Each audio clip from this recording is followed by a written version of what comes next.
ছাত্র জনতার তুমুল আন্দোলনে ২০২৪ সালের ৫ আগস্ট বাংলাদেশ ছেড়ে ভারতে পালাতে বাধ্য হন আওয়ামী লীগ সভাপতি শেখ হাসিনা ও তার বোন শেখ রেহানা। এরপর থেকে একে একে বেরিয়ে আসতে শুরু করে বিগত ১৬ বছরে সাবেক প্রধানমন্ত্রী শেখ হাসিনার নানা দুর্নীতি। এবার নতুন করে গ্রেফতারি পরোয়ানা জারি হয়েছে হাসিনার বিরুদ্ধে। তবে প্রশ্ন, কোন অপরাধে নতুন এই পরোয়ানা?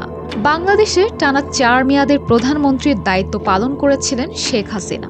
এছাড়া সব মিলিয়ে তিনি মোট ৫ বার বাংলাদেশের রাষ্ট্রপ্রধান ছিলেন।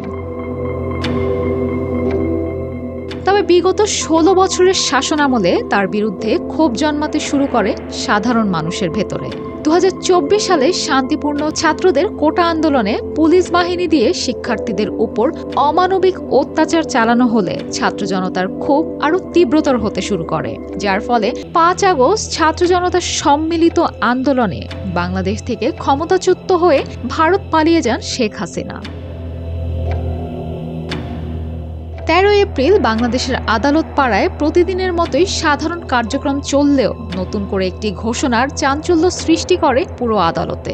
বাংলাদেশে বর্তমানে সবচেয়ে বেশি সমালোচিত শেখ হাসিনার বিরুদ্ধে আসে নতুন এই ঘোষণা।